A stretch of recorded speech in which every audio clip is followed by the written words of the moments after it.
This episode of Badasses in Tech is brought to you by Magic Mind, the productivity drink designed to boost your energy, memory, and focus. I'm your host, Summer Falgiano, and you're tuned in to Badasses in Tech. Today, we're joined by award-winning animation director, producer, and filmmaker, Amber Hollinger. Amber has worked with top studios including Disney, Warner Brothers, Universal, and has an upcoming project with Netflix.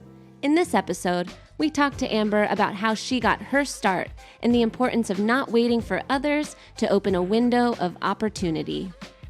This is one of the most exciting conversations that we've been able to schedule. Me personally, I have been a longtime fan of animated shows and animated films, especially thinking about some of those on your roster like Hey Arnold, Recess, most recently Housebroken. It's truly an honor to have you on today. That's so kind. Thank you. Deep dive back to old school Hey Arnold and Recess. Hello, I grew up on those, so you got to bring those back. So, Amber, do you mind just telling us a little bit about yourself and how you got started here? Sure. I am currently a television animation director, and newest role is an unannounced miniseries for Netflix where I'm the supervising director. Really excited about that. Can't talk about it yet because we're not announced. But I grew up in a small town, and the only thing that I was naturally good at was drawing. And I got into animation because I was able to marry my two passions of drawing and filmmaking. So I'm one of those people that knew when I was quite small that I wanted to do this for a living forever. I didn't know how, but I knew that that's what I wanted to do. So I kind of fell into it at a very young age. I had no experience. I am pretty much self-taught. I had about a half a year of school and then dropped out and got my first professional job in animation at 18. And I just worked from the ground up. I think it was really crucial.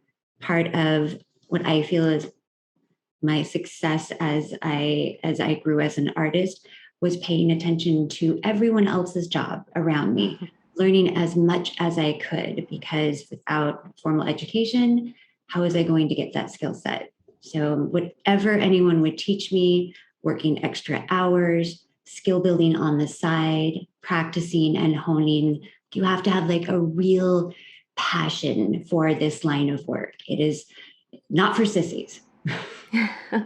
I can only imagine. Do you mind kind of digging into some of maybe the challenges, or for those who might be entertaining a job in this line of work, maybe some of those watch outs or things that they might want to consider to really dig into something like this?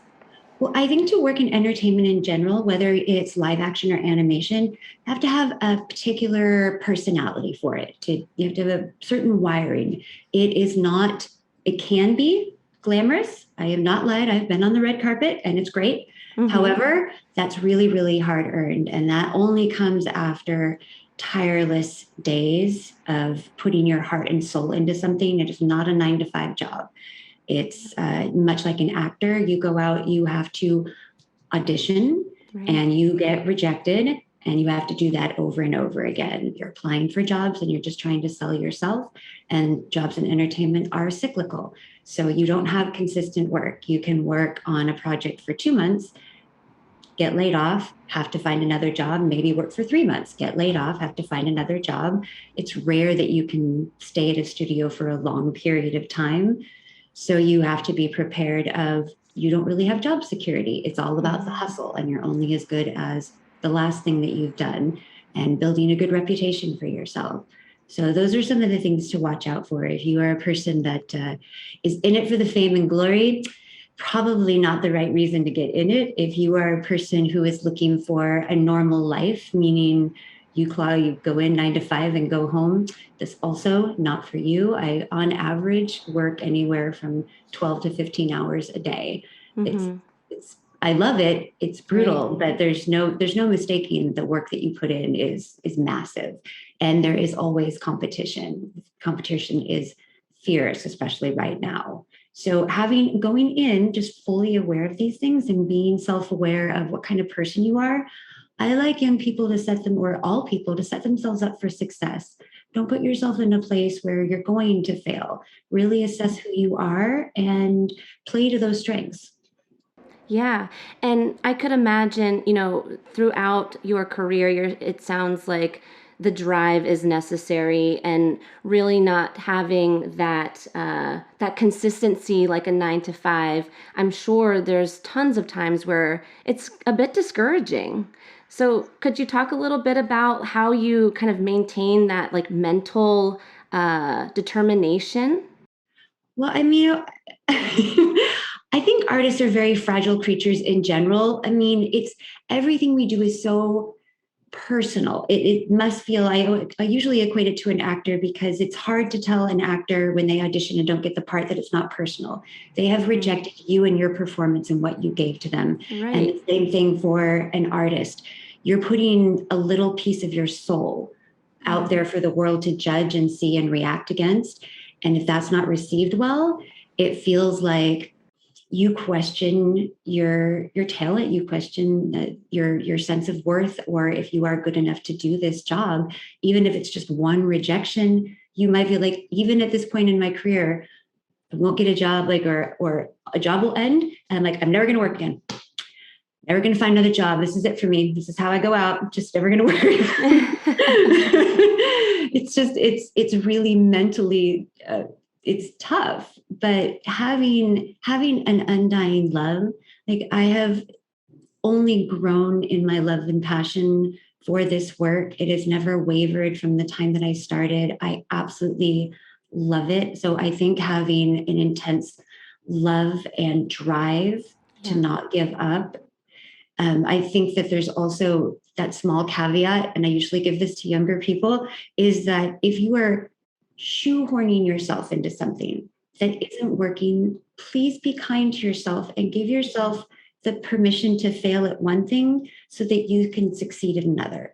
If you gave this a shot and figured, this might not be for me, it is okay to change gears. This isn't for everybody. But if you're going to stay in it, you can't give up. You have to have a great attitude and just keep pushing. Yeah. That kindness is so important. And I think for people in any industry, I mean, in my line of work, there's lots of writing and a lot of, how does this resonate? Lots of people kind of checking it out. And there is some time where, oh my gosh, if they don't like it, then I can't help but take it personally. It's so for you, it's the layer of the work that's being critiqued or judged or accepted. And also, you can't help but attach your own personality to it. So, or especially what you're saying, you're in this art, you're putting a little piece of yourself. So I'd love to hear a little bit. I personally don't know too much about the creative process, and I find it fascinating that you dropped out and pursued this passion. So what was that very first maybe pitch like, or that very first acceptance like how can you tell me a little bit more about how that process went, how you broke in? Oh, I had maybe an unorthodox way of getting my foot in the door, and it really just came from ignorance and lack of experience. I came from a very small town where I didn't have a computer growing up, and I didn't have the kind of resources for knowing anything about the industry. Didn't have any business savvy. So I had just turned 18 and I did not have the money to go to school. And I was working 3 jobs on the side. And I knew the names of 5 different animation studios in the LA area. And I had this big giant portfolio. And I literally went to the door and knocked on the door, just hoofed it around town every month, knocking on the same doors. And it did that for about 5 months, knocking on the same 5 doors at the end of every month. And the 5th month at the 5th studio, which is at the time was Film Roman, that's the house that did The Simpsons. I didn't work on The Simpsons, but I had talked to the same producer there for the 5th time. And this time he took me into his office and he sat me down and he looked at me and said, "Little girl, I don't know what you're doing here. You keep coming back here month after month. You don't have any experience. You have nothing to offer me. So I don't know what you want me to do." And I looked at him and said, here's what you're going to do. You're going to hire me. You're going to hire me and you're going to pay me 1/3 of the lowest paid person's salary at this company. And that includes the janitor for 3 months. And if after 3 months, I'm not as good or better than everybody here, you can fire me. But if I am, you're going to hire me and pay me just as much as everybody else. And then I just stuck out my hand across the desk and waited for him to take it. And he did take it. And he did make me work at 1/3 of the janitor's salary for 3 months. And then he did hire me and pay me full time. That's amazing. I mean, that is so inspirational. Not only were you consistent and determined, you were brave. You were brave enough to go in with an idea. You didn't wait for him to say, oh, this is what I can offer. No, you said, here's what you're going to offer me. And you worked your ass off to sit where you're sitting right now. I got lucky with that. I was merely reacting to the way that he spoke to me. And I have felt that as a woman throughout many years in the entertainment business, there was just, he could have delivered that. Now, I'd never say who this person was, right, but he could have delivered that message in a way that I would have gotten it, but he didn't have to be condescending to me. Totally. He absolutely could have communicated to me in a way, but there was a reason that he had that edge or whatever it was that I didn't like it. And so maybe it was a good thing. My hot trigger reaction was to just push back. Yeah, just to push back and fight. So that has helped me a lot in my career. I've ran into situations like that as a woman as well in job interviews. They're kind of looking at you, there's thousands of people applying for this job. Like, what do you have that's different from all these people? And I mean, for me, I'm relatively young in the tech world, middle-aged people, men who have seen tons of success. And so it's intimidating. And it's almost like you have two choices in that moment. You can bend the knee and, say, oh, yeah, you're right. Or exactly like what you did. And I even feel those moments too, where it's like, you know what? You're asking what's different about me? Well, let me tell you. And to this day, there's been, certain conversations where that interview has kind of made its rounds across other people that I have networks in, and they're like, oh yeah, I heard about you. So I think that's an amazing kind of tip, especially for women, especially for us who we kind of have to prove ourselves a little bit.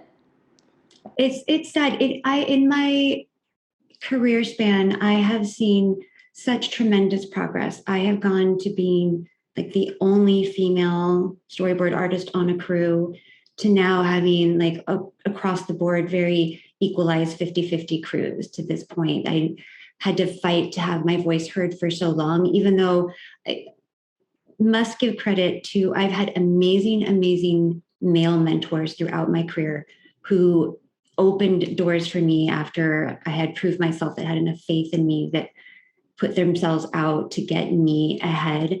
Those people, I am forever indebted to them. So female empowerment does not mean discrediting the male presence in any way, shape, or form. I think that there's a very balanced place for everybody to play into their strengths.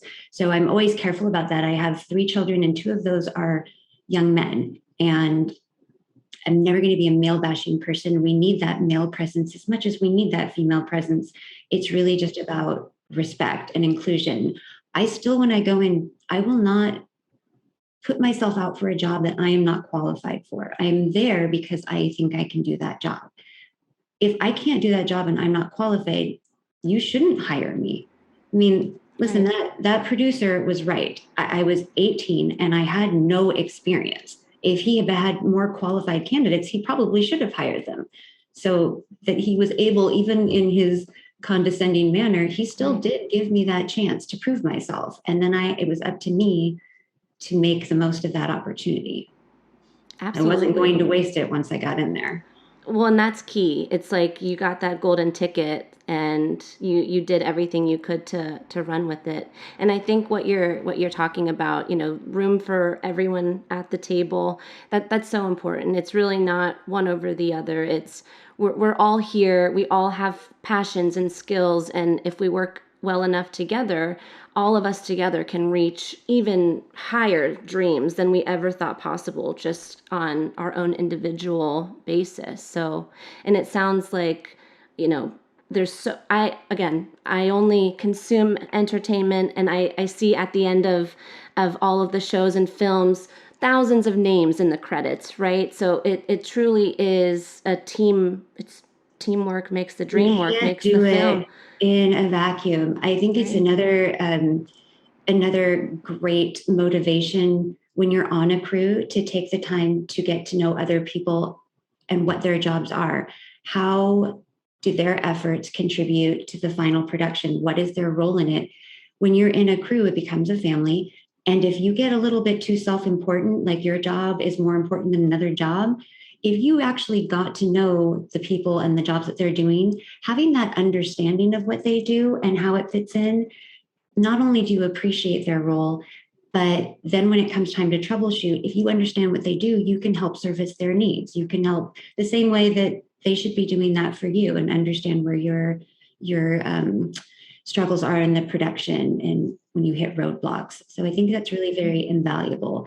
I think this may be more, not to be stereotypical, but maybe more of a female trait to be empathic like that, to have a more a feeling of connection to your crew and an understanding of how all these things work together.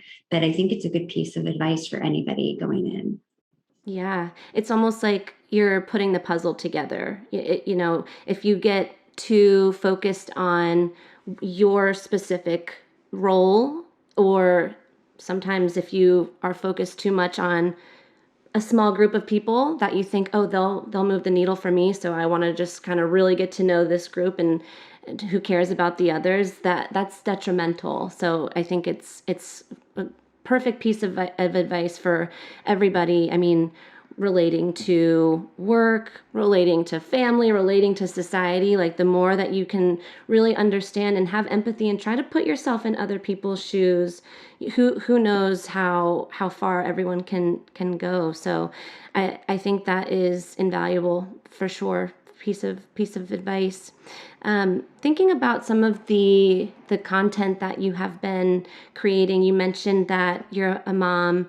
You have a lot of your animations that are geared towards children, and also it seems like a little bit more recently some adult animations. So I'd love to hear a little bit about your evolution there, and if there is a difference in the one audience versus the other. Oh, sure. I mean, any production that you're on, you go in, you get to know the story, and the studio has an idea of who the target audience is. There's always going to be an age demo for the content that you're creating. So much of the big money making films are four quadrant properties, which is just family viewing. It's something that gives, like a Pixar movie is usually the best example of a film that has a little something for everyone: adults, children, grandparents. Everybody can sit down and enjoy this film together. Those are the things that you see over the summer blockbusters that just kill it. They're just slaying it, murdering it, because everybody can go see it.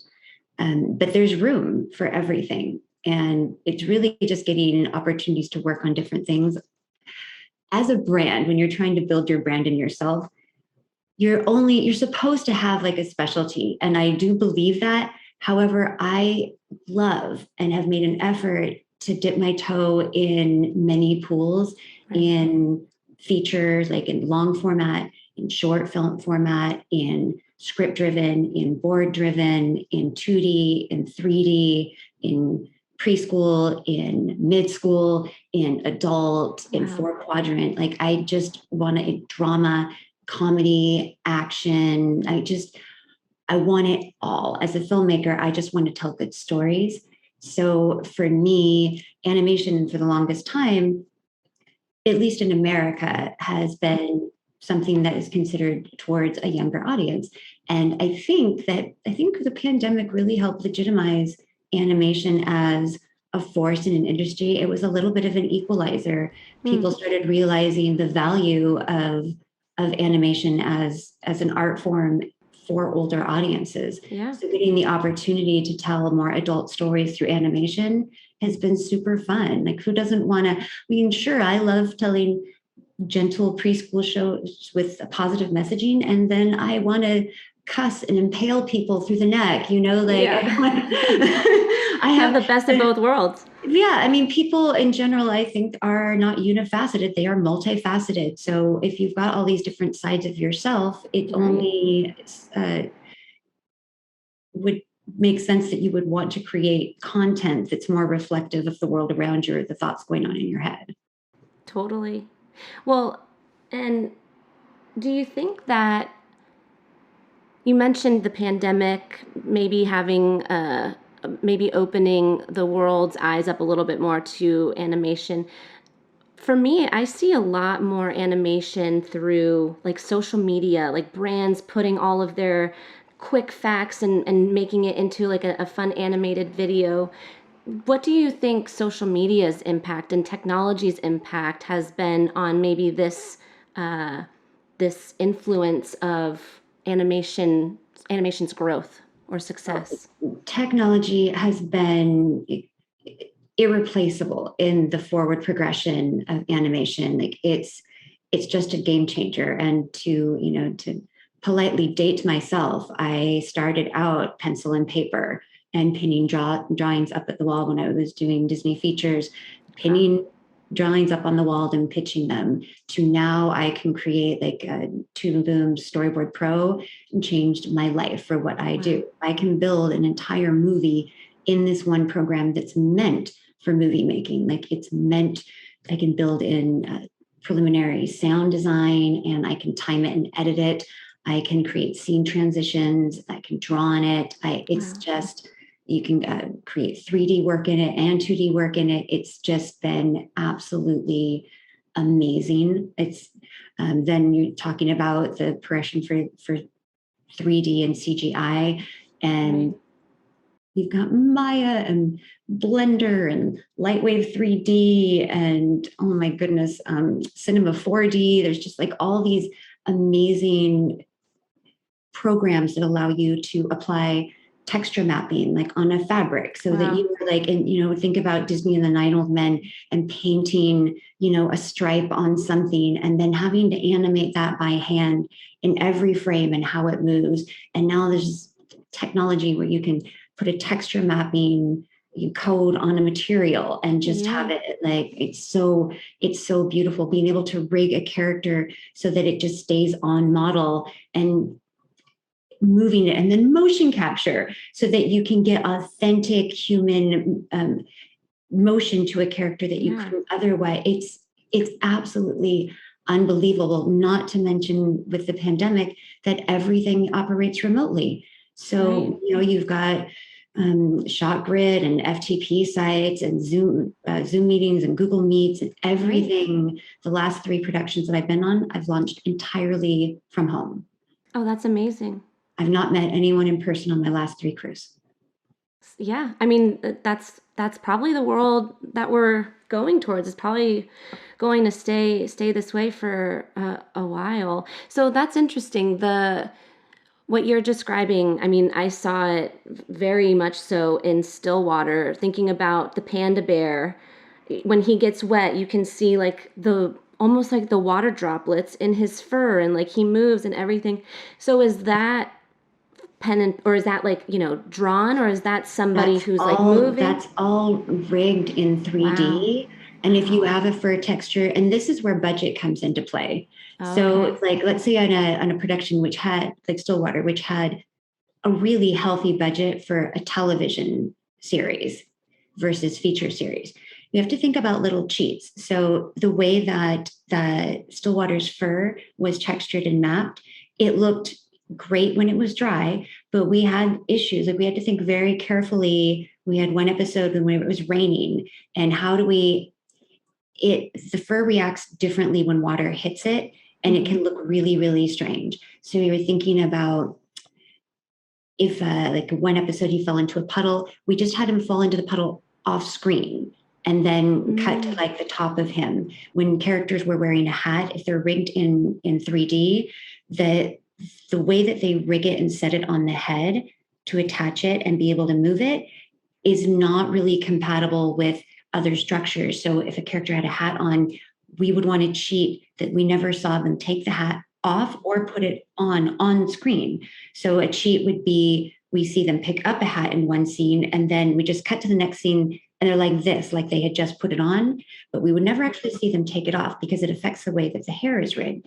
When you get into like a Pixar film that has more budget, then you can start really going and playing around with how you can manipulate and show things like that. But there's all these little tiny things you have to think about in the staging, depending on what kind of software you're using and how effects then affect your choices. It's super strange. Like eating, you'll see someone go like this, but you won't see them actually take a bite because to rig the teeth to the bite is so hard. And you might as well like, don't even mess with it. It's going to look weird. Oh my gosh. As a viewer, I mean, that makes so much sense. And yeah, you'll have to probably think about every single second moving. As the viewer, I wouldn't have, now I feel like you've broke the fourth wall for me. Like, I feel like now I'm going to be looking for all these little cheats, but I would have never thought of that. But it makes so much sense because, yeah, if there's only so much resource that you have, then you want to make sure that you're using that as appropriately as you possibly can. So that makes a lot of sense. But for those who are breaking into it or trying to maybe get started, you mentioned a ton of software and what you're describing now, like really having that extreme sense of detail. What else would you say are priorities or things that folks who are trying to enter what you're getting into, what's your advice for them? I'd say fundamentals. Whether you are a 3D person or a 2D person, you should know your fundamentals. You should be able to draw and not just render in 3D. So staffing up, like the particular production I'm working on right now, is something that's based in, we'd like to call it fantasy realism. So basically, the objects and the characters are all based on things in real life. So you have to know human anatomy, even if we're going to rig these characters in 3D, when we're drawing them out in storyboards and trying to figure out how they would move and act, well, you have to know how an arm is really attached. Like you have to know the skeleton, the musculature and the skeleton and how something moves and connects together. If you don't know that, it's really, really evident and you wouldn't be able to work on this particular production. If you're going to draw a car, you have to understand the mechanics of the car and how it's put together, trees and ground and how things work and perspective. Like you should have a really strong skill set going in of just the fundamentals of how to draw objects and turn them. So it's a lot of practicing in just that. Then playing to your strengths. I give the example of when I did go to my short period of time at school at 17, I thought I wanted to be an animator just because I could draw. And I suck at animating. I absolutely suck at it. To this day, I still can't animate. I can draw key poses and I understand the mechanics of animation. I can't apply it myself. Like the application is terrible, so I can't execute. But I went in there with my heart set on being a Disney animator and felt like, oh my God, I'm not good at this. What am I going to do? And I happened to be drawing little boxes with stories in them. And somebody walked by and said, oh, you're a storyboard artist. And I went, What is that? Yeah. I had no idea. Well, it turns out from the time I was 5, I was on my tummy and my floor drawing little boxes with stories on them. Wow. I was a director. I was a storyboard artist. Like that's the way I was wired. I just didn't know that. So a big thing that I'm realizing now is that people coming up in the business, they don't know the jobs that are out there that go into building a production. And the great thing about the time that we live in today, even if you were like me and didn't have a computer, you now have a computer at the local library. You have all the access of information that you need to look up jobs in animation. What do those jobs mean? What do they do? If you want to be an animator, but you're great at drawing backgrounds, play to your strengths. learn, keep getting better at one thing on the side. And I encourage, like, I will still learn and take classes to this day. I'm like, if the minute I think that I know it all, just put me 6 feet under, what's the point? Like, I want to continue growing and being better all the time, but play to your strengths. As soon as I stopped wanting to be an animator and played to the thing that I was good at, it was just like no effort at all. It was just that's where I was supposed to be. So giving yourself some knowledge there. But there's a lot of different jobs in animation, and they're not all drawing. There's production jobs, and we need the production side and the business side of things to be able to run and execute. But the production people in animation have different jobs than the production people in live action. It is a niche, special market that if you're finding that maybe you don't have the skill set artistically, but you want to be part of this world, you can still be an invaluable part of this world and be surrounded by all the creativity and just be that cog in the machine. Yeah, that's awesome. So it sounds like determination is absolutely key. Being curious, really the fundamentals, the foundational skills, and also the network piece. I think what you're saying, you can have the business savviness, and that may not mean that you can do the drawing or the animation, but there's room for that skill at the table, or vice versa. What your story, you loved the drawing, and maybe you didn't figure out the animation piece, but you didn't let that discourage you. You had someone say, hey, this is exactly what storyboarding is. And you're like, oh, I've been a storyboard artist since I was 5. So it's really leaning on other people and not being afraid to have someone help you out. It could be a producer, a mentor, or it could literally be somebody who happens to be walking by you in a moment in time.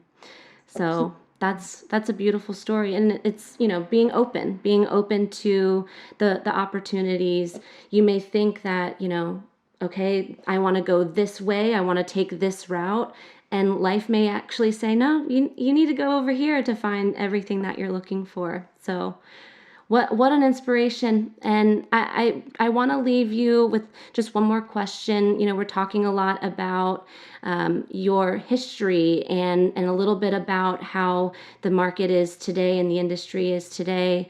What are we going to see in the next 10 years? What are you thinking? I think about this a lot. I think that we are going to see a lot more remote operations because we've been doing it, and that studios are seeing that they can save money by not having facilities like an on-ground facility run. So I see that more things will be run remotely. I think that's pretty obvious. I cannot wait to see what the technology is. I could not even imagine the advancements that are made year to year. Yeah. In this industry, in live action and in animation. And quite frankly, there's almost every live action film is now some kind of hybrid model that has some effects, and if effects are considered animation. So all these things are bleeding together, and now animation is kind of stealing back and taking some things from live action. I'm excited of thinking that, back in the day, Roger Rabbit came out, and it was such a unique concept of trying to marry these two worlds together. And at the time, it was so difficult, like the mechanics of setting that up and executing it. It was just so ahead of its time. Now, I don't know, maybe we're going to see more animated live action hybrids on television and in movies, the way that some people had conceived earlier. Yeah. But I could not even tell you in terms of where this could be. The sky's the limit. Pretty much. And what about for you, Amber? What's in store for you this year? Well, things that you can tell. I've signed on to for a Netflix exclusive for an anthology set of miniseries. It's kind of all I can say. Yeah. It is thrilling for me to be. I've worked very hard to learn not only the business side of animation, the artist side of animation, everybody's roles, and to get the opportunity to be a supervising director and world build and create a visual language for a series is just, I mean, I would love to do more of those kinds of projects, which it sounds like I'm going to get to do. And I just want to keep flexing my muscles and see where I can go. I'm Summer Falgiano, and this is Badasses in Tech. To learn more, check out our website at badassesintech.com and join our community to be the first to know when new episodes drop. This programming is made possible by Growth Stack Media. We're always looking for new guests and sponsors, so if you're interested in getting involved, email us at badassesintech@gmail.com. We appreciate your support. Thanks for listening.